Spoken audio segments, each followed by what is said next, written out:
અમદાવાદની ઘટના બાદ ભુજમાં અને ત્યારબાદ ગાંધીધામમાં પણ વિદ્યાર્થીઓ વચ્ચે મારામારીનો બનાવ સામે આવ્યો છે.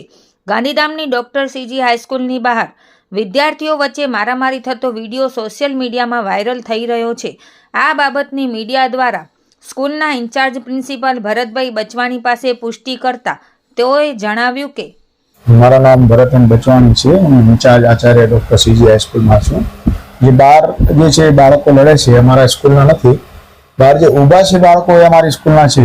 એ બાબતે હું એની પુષ્ટિ કરીશ કે શું પ્રશ્ન છે આ બાબતનો. ને આ વિડીયો આજનો તો છે જ નહીં, ને આ બાબતે મેં અરજી પોલીસ સ્ટેશન એ ડિવિઝન આપી છે.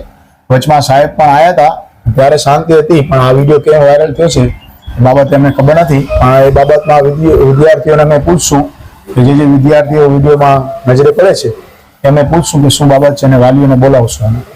આપે અરજીમાં શું લખ્યું છે બધું જણાવશો? એ અસામાજિક તત્વો જે છે, બાજુમાં બગીચો છે તો એમાંથી ટપીને અસામાજિક તત્વો અહીંયા આવી જાય છે, ને ટ્રાફિકની પણ સમસ્યા છે. તેના કારણે શું છે કે રજા પડે છે તો અહીંયાથી બેંક કોઓપરેટિવ બેંક તરફથી પણ આવવા જવાનું રહે છે, અને અહીંયા બાજુમાં પ્રાથમિક શાળા છે ને અમારી શાળા છે તો ટ્રાફિક વધી જાય છે. એના લીધે પણ શું છે કે અસામાજિક તત્વો એનો લાભ લઈ ને અહીંયા થોડાક ડખા કરે છે, એવું વિદ્યાર્થીઓની પણ ફરિયાદ છે.